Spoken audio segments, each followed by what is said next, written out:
Bonjour et bienvenue à l'émission Chrétien comme Christ.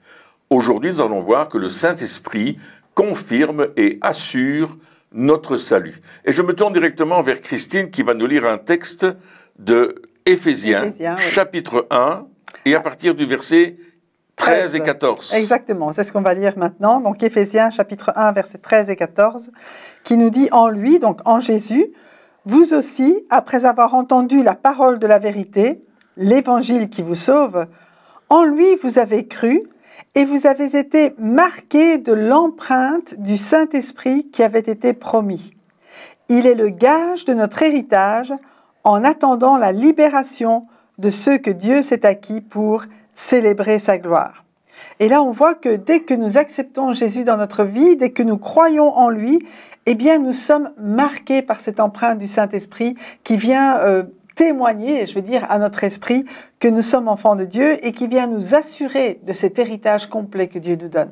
Donc c'est un peu comme la preuve que nous sommes sauvés. C'est ça quand on parle de confirmer, parce que je sais que c'est souvent une question qu'on peut se poser et que beaucoup de chrétiens se posent encore aujourd'hui. Une fois qu'ils ont donné leur vie à Jésus, il y a toujours cette interrogation après un certain moment, est-ce que je suis vraiment sauvé? Est-ce que si j'ai fait une bêtise, est-ce que je perds mon salut, etc. Donc est-ce que le Saint-Esprit, son rôle là-dedans, c'est quoi exactement?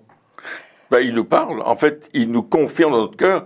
D'ailleurs, l'expérience de la conversion, lorsque nous disons oui à Jésus, que nous comprenons que nous avons besoin de lui, il y a tout de suite une joie qui vient de notre cœur, il y a une harmonisation de notre vie, on se dit « Waouh, c'est extraordinaire, j'aurais dû connaître ça plus tôt. » C'est à peu près la réaction qu'on a généralement. Hein. Et c'est ça que le Saint-Esprit confirme en nous.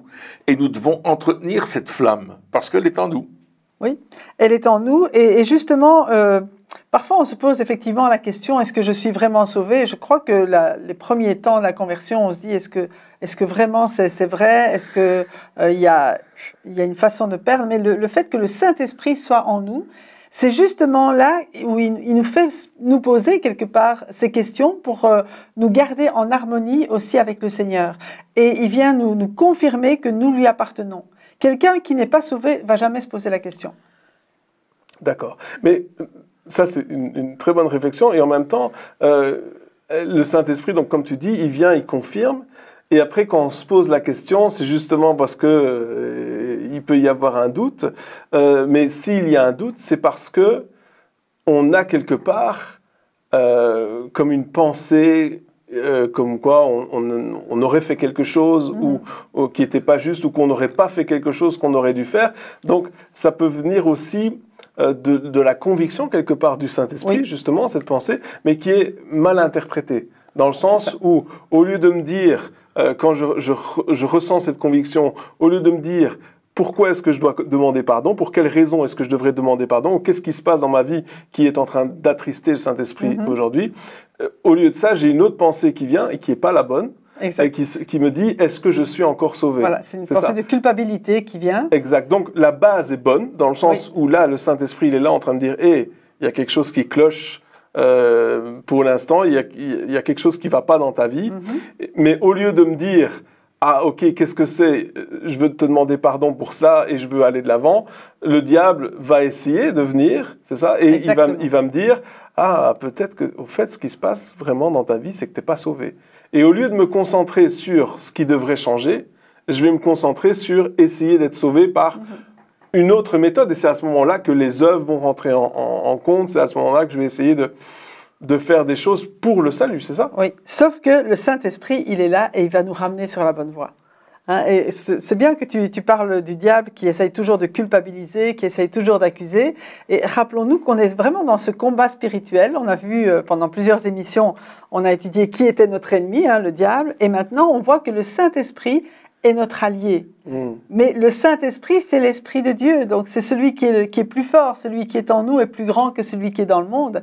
Et je pense que c'est lui qui, de toute façon, va avoir la victoire dans notre vie. Et c'est lui qu'il nous faut écouter parce que le salut que nous avons reçu, c'est un salut, c'est un salut éternel. Jésus, il a donné sa vie pour nous et il ne tient pas du tout à nous lâcher. Oui, et je dirais que ce salut va être confirmé par la lecture de la parole de Dieu qui me déclare que je suis sauvé par grâce, par le moyen de la foi, et non par les œuvres, pour que personne ne se glorifie. Donc il va y avoir une collaboration entre mon esprit, le Saint-Esprit, et la parole de Dieu, qui a été d'ailleurs inspirée par le Saint-Esprit, que j'ai besoin dans ma vie pour appuyer ma foi sur le fait que la parole me déclare que je suis sauvé et je suis libéré. Et souvenons-nous, Jésus, lorsqu'il a été tenté, il a répondu avec la parole de Dieu. Il a répondu, il est écrit. Donc cette parole de Dieu que nous allons mettre dans notre cœur va être rappelée par le Saint-Esprit pour que nous opposions à l'œuvre de l'ennemi qui essaie, lui, de nous dire « t'es pas sauvé, tu n'iras pas au ciel, tu vas aller en enfer, etc. » Et nous, on dit non, parce qu'il est écrit. Et le Saint-Esprit nous rappelle cela. Et on collabore ensemble, le Saint-Esprit, dans mon esprit, avec la parole de Dieu que j'ai mise en moi. Voilà, et j'aimerais justement dire ce qui est écrit. La Bible dit que celui qui a le Fils de Dieu, il a la vie. Hein, celui qui n'a pas le Fils, il ne verra pas la vie. Et puis l'apôtre Jean va dire, je vous ai écrit ces choses afin que vous sachiez que vous avez la vie éternelle, vous qui croyez au nom du Fils de Dieu. Et il revient vraiment sur l'importance, c'est de croire, c'est pas par les œuvres, c'est par notre foi dans l'œuvre parfaite de Jésus-Christ et en lui. Donc la première chose, je dois réaliser, si on veut résumer un peu, que le Saint-Esprit, il est mon ami. Donc ça, c'est la première chose, parce que, c'est pas qui va essayer de me dire, il va pas me dire, ah oui, mais t'es pas sauvé, c'est pas lui qui va me dire ça. Donc c'est pas lui qui va me dire ça, une fois que j'ai accepté, je suis sauvé, donc c'est mon ami. Il est de mon côté, il veut mon bien.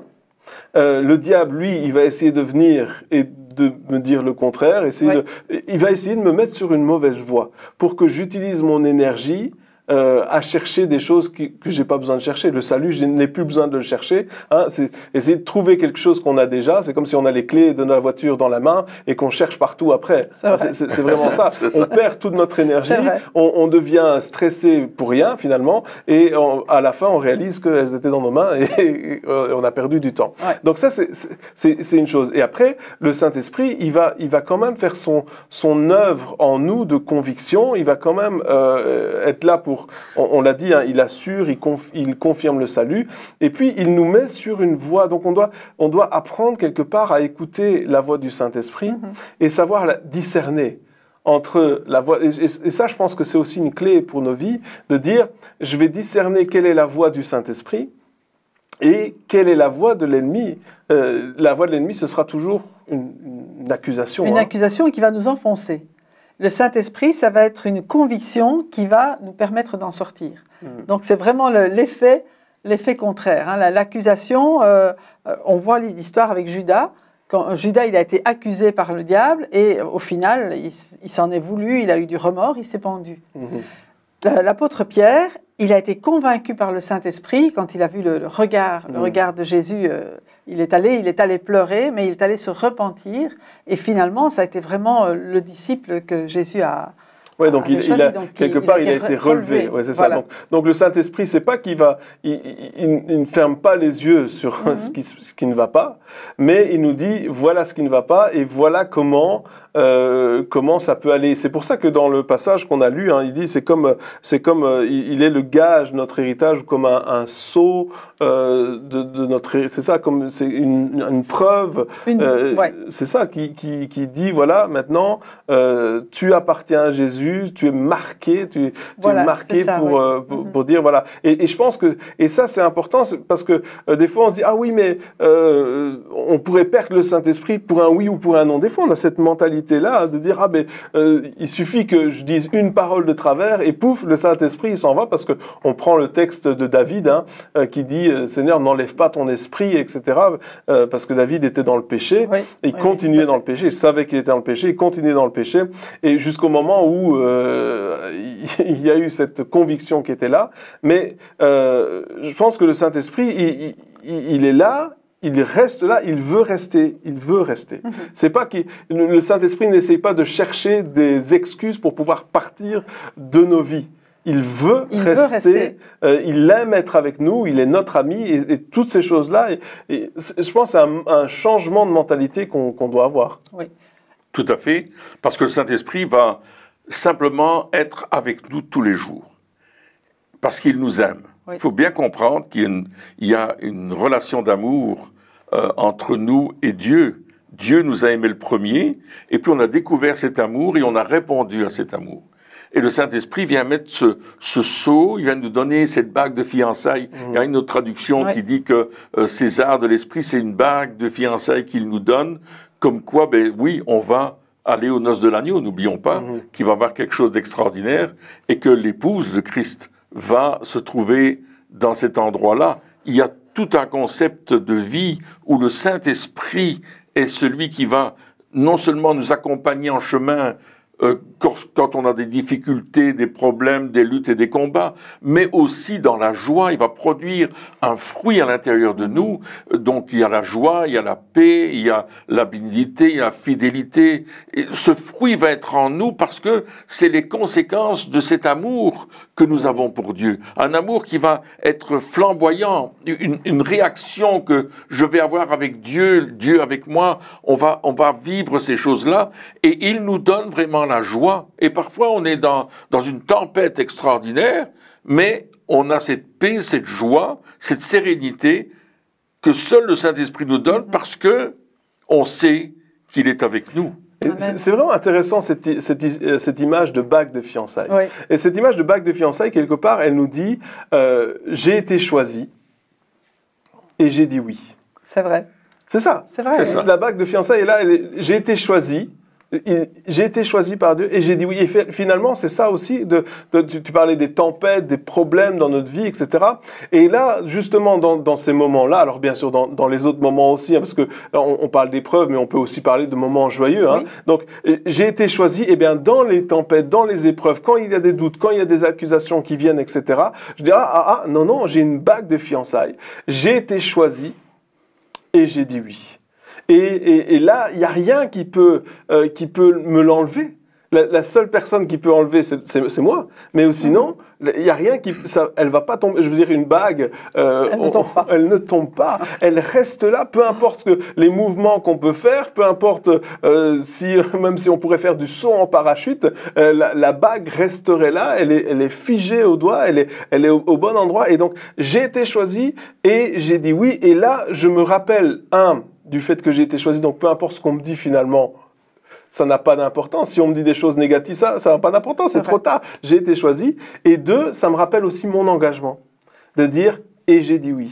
Et donc, il y a ce fait de savoir que le Saint-Esprit, il est dans ma vie, il est là parce que j'ai été choisi, et j'ai dit oui, et donc je me suis engagé à lui obéir, je me suis engagé à écouter sa voix, je me suis engagé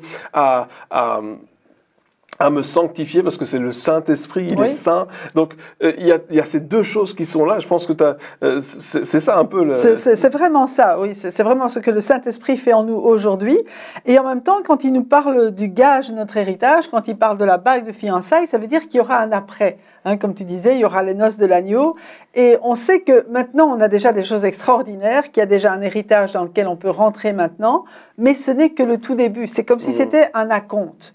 Donc le Saint-Esprit qui vit en nous aujourd'hui, c'est comme un acompte de ce que le Seigneur a pour nous en réserve pour l'éternité. Ouais, comme la bague de fiançailles et l'acompte du mariage. Hein. C'est ça. Et ce qui est extraordinaire, c'est que quand la fiancée a cette bague de fiançailles, elle va le montrer à tout le monde. Et on va savoir qu'elle est fiancée. Oh, t'as une belle bague. Oui, c'est mon fiancé qui me l'a donnée. On est fiancés. J'appartiens à mon fiancé maintenant. Et j'ai cette relation avec lui dans le but d'être marié prochainement. Donc, il y a cette fierté de porter cette bague de fiançailles, cette fierté d'avoir ce gage en nous, en disant, mais bien sûr, j'appartiens à Dieu par le Saint-Esprit qui a mis son gage en moi, j'ai ma bague de fiançailles et je suis fier de la montrer, je suis fier de la présenter à tout le monde. Oui, donc le Saint-Esprit, il se voit absolument au travers de nous. Oui. Hein, et le Saint-Esprit, alors on peut dire, certains peuvent dire peut-être, oui, mais moi, dans ma vie, je sais que j'ai reçu le Saint-Esprit ou j'ai été baptisé dans le Saint-Esprit, mais si je veux être honnête, ça ne se voit pas. Dans le sens où mon comportement, les fruits que je porte, que ma vie, hein, les choses que je fais, peut-être ma passion pour Dieu, toutes ces choses-là, elles sont diminuées. Je sais dans ma tête où j'ai vécu une expérience que le Saint-Esprit m'a touché un jour, mais aujourd'hui, je ne ressens plus les effets quelque part. Alors, si une personne pose cette question, quelle est la réponse? Qu'est-ce qu'il faut faire quelque part pour dire on va dépoussiérer tout ça et faire que le Saint-Esprit il se voit? Je pense que la meilleure solution, c'est vraiment de revenir à Dieu. Et de nombreuses fois dans la parole de Dieu, le Seigneur dit « Revenez à moi et je reviendrai à vous ». Alors, je crois que le Saint-Esprit est toujours là, mais on ne lui a pas laissé la place dans notre vie. Quelque part, on l'a couvert avec notre propre personnalité, plutôt que de dire « Mais je me soumets à toi ». Je donne, hein, parce que la Bible dit, mais donnez votre corps à Dieu et soyez renouvelés constamment dans l'intelligence, par la parole de Dieu et par le Saint-Esprit qui habite en vous. Donc c'est qu'on a pris trop de place et qu'on n'a pas justement laissé le Saint-Esprit agir en nous. Et là, c'est à nous à revenir à Dieu de tout notre cœur et à demander pardon et à laisser vraiment le Saint-Esprit recommencer, je vais dire, à nous convaincre et à nous conduire sur son chemin. Et je pense que ça arrive parce qu'on commence à s'habituer à la présence du Saint-Esprit, et puis petit à petit, on est peut-être aussi distrait par les choses qui sont autour de nous, ce qui se passe dans la vie de tous les jours, et on n'entend plus aussi bien la voix du Saint-Esprit, et puis on ne laisse pas le Saint-Esprit se manifester à travers nous. Il y a différents moyens avec lesquels le Saint-Esprit va se manifester à travers nous, c'est-à-dire à travers les dons du Saint-Esprit, dont le parler en langue, le chant en langue, les choses que Dieu va nous donner, les dons qu'il va nous donner. Donc il faut qu'on réveille un peu l'Esprit en nous. Donc la première chose, si vraiment on s'est détourné, eh bien, c'est de demander pardon et de dire, Saint-Esprit, je veux revenir à toi. La deuxième chose, c'est de dire, justement, je recentre les choses, je remets les pendules à l'heure quelque part, je dis, ok, maintenant, je remets les choses en place et dire les priorités au bon endroit, c'est ça. Et puis la troisième chose, c'est de dire, je vais à nouveau éveiller l'esprit. Je vais fortifier, parce qu'il est dit, justement, tu parlais du parler en langue, hein, celui qui parle en langue se fortifie, s'édifie soi-même, et il édifie quoi? Il édifie quelle partie? On n'édifie pas notre corps, on n'édifie pas notre âme, on édifie notre esprit. Absolument. Hein, donc, je pense que, justement, ce parler en langue, on en a déjà discuté auparavant, mais c'est tellement important de dire, ok, si je veux que ça change vraiment, hein, si je veux que, si je veux à nouveau voir le Saint-Esprit vraiment agir dans ma vie, eh bien, à ce moment-là, je vais fortifier, je vais éveiller mon esprit et juste en prenant du temps à parler en langue, juste en prenant du temps à chanter en langue, à méditer la parole de Dieu, etc., eh bien, déjà, ça va éveiller. Ça va éveiller. Et des fois, on pense que il faut que ce soit un baptême du Saint-Esprit à nouveau. Et c'est une bonne chose. Hein. On peut être baptisé, rempli à chaque fois.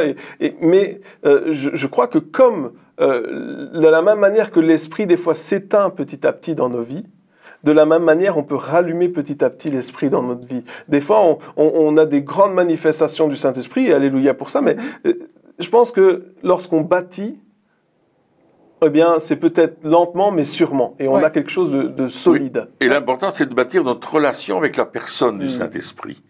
Parce que le Saint-Esprit ne change pas. Il est le même tout le temps. C'est l'Esprit de Jésus. Il est le même tout le temps. Donc, il ne change pas. C'est nous qui nous éloignons. C'est nous qui nous éloignons du foyer, du feu qui brûle en nous. Et d'ailleurs, à un certain moment, dans l'Apocalypse, il dira, vous avez oublié votre premier amour.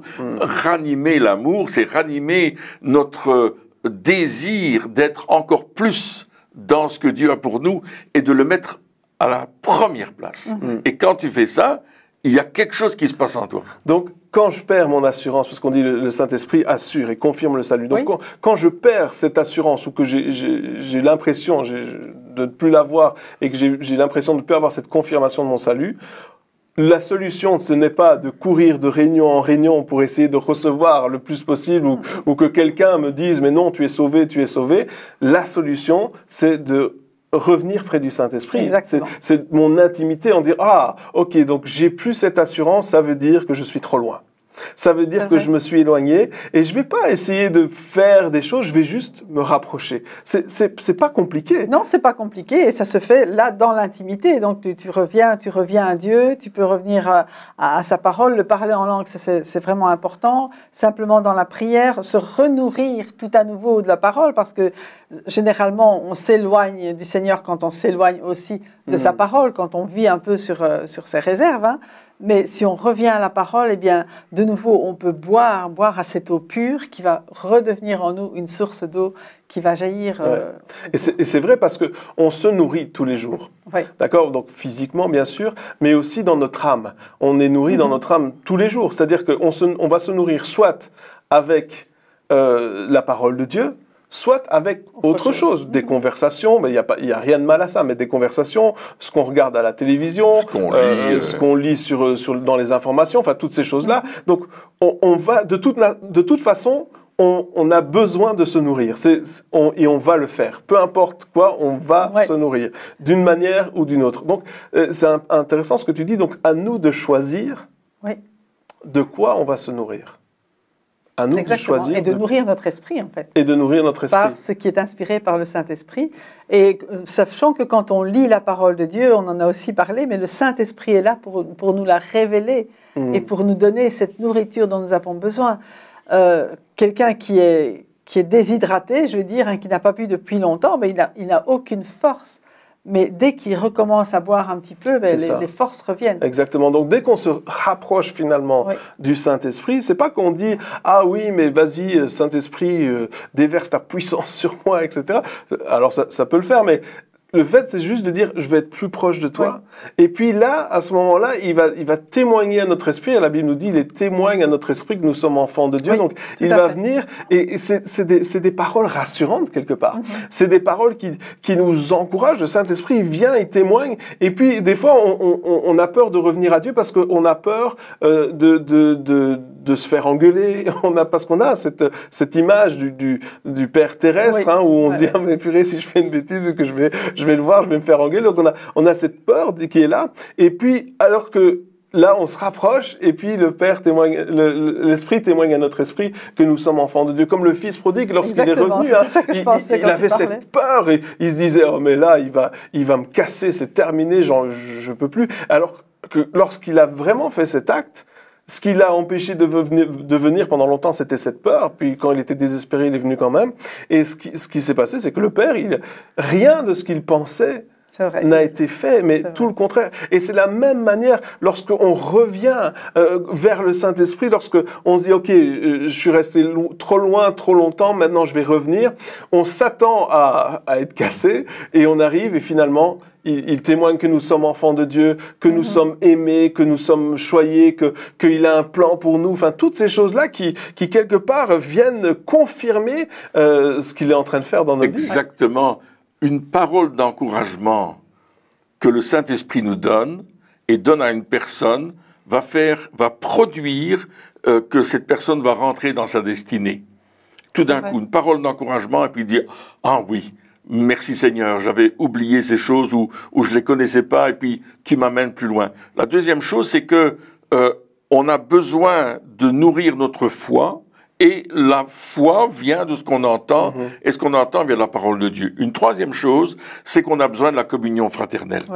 Parce que c'est peut-être toi qui vas me donner une parole d'encouragement au moment où je suis découragé. C'est vrai. Et tu auras une parole de connaissance qui vient du Saint-Esprit et qui me dira, mais écoute, vraiment ce que tu fais, c'est bien, maintenant reviens à moi et puis tu vas dévoiler quelque chose de ma vie, mais dans le but non pas de me juger ou de m'accuser, mais dans le but de me remonter et de me faire aller plus loin. Et ça, c'est l'œuvre parfaite du Saint-Esprit dans nos vies et dans la communion fraternelle. C'est ça, donc quand on parle de confirmer notre salut, c'est ce qu'il fait lorsqu'on revient vers lui, mais en plus, ça ne s'arrête pas là, parce que tout n'est pas centré sur nous. Absolument. Mais, tout est mais c'est vrai, des fois on se dit, j'ai besoin du Saint-Esprit parce que j'ai besoin qu'il me fasse du bien. Oui, alors c'est vrai, mais ensuite, une fois qu'il a fait cela dans nos vies, il va se servir de nous, comme tu le disais, pour donner à une autre personne une confirmation de leur salut, pour être un encouragement. C'est-à-dire que le Saint-Esprit va donner comme une impulsion dans notre vie pour pouvoir justement faire ce que Dieu a pour nous. Parce que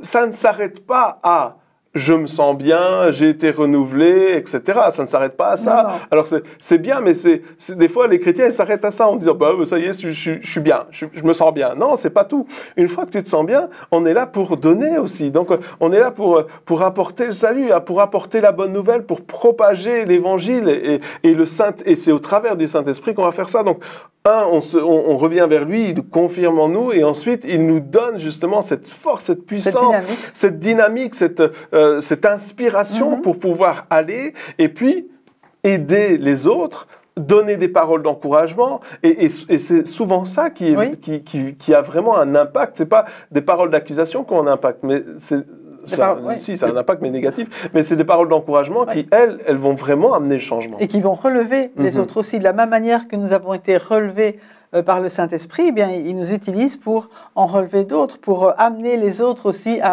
peut-être à revenir à Jésus, les encourager à retourner dans l'intimité, y aller avec eux une première fois et puis leur montrer le chemin. En fait, on est là pour montrer le chemin de Jésus. Nous ne sommes pas le Saint-Esprit, mais on les guide par le Saint-Esprit à aller eux-mêmes à la source. Oui. Et ça, c'est important. Aussi. Et simplement, on va voir aussi que le Saint-Esprit, il nous fait rentrer dans le plan global de Dieu. Oui. Pas seulement moi tout seul, une unité toute seule. La communion fraternelle, oui, bien sûr, on en a vraiment besoin. On a besoin de notre église locale, on a besoin de la communion des frères et sœurs, on a besoin de recevoir des enseignements, etc. Mais il y a plus encore, il y a le royaume de Dieu. Oui. Et il y a la dimension éternelle de ce royaume. Pas simplement une dimension terrestre, mais un héritage beaucoup plus grand dans lequel Dieu nous appelle. Et c'est le Saint-Esprit qui va nous permettre de découvrir cette révélation à travers la parole de Dieu, à travers les prophètes, à travers les prophètes de la Bible. Hein, tous ces prophètes qui ont prophétisé, par exemple, par rapport à la venue de Christ, mais aussi par rapport à son retour, par rapport à ce qui va se passer après. Tous les prophètes en parlent dans l'Ancien Testament comme dans le Nouveau Testament, et je pense au livre de l'Apocalypse, on peut appeler Révélation aussi d'ailleurs. Donc finalement, le Saint-Esprit, il fortifie nos fondations, la fondation de notre foi. Ensuite, il nous restaure, il nous permet d'encourager les autres, et après, il nous conduit vraiment dans toutes les voies que nous devons suivre, sur le chemin où nous devons aller. C'est une œuvre extraordinaire qu'il fait en chacun d'entre nous. Et le première étape, c'est si vous avez perdu cette assurance, c'est de dire je veux revenir, je reviens vers toi tout simplement. Amen. Eh bien, chers amis, merci de nous avoir suivis encore pour cette émission et on se retrouve très bientôt pour la suite. Au revoir.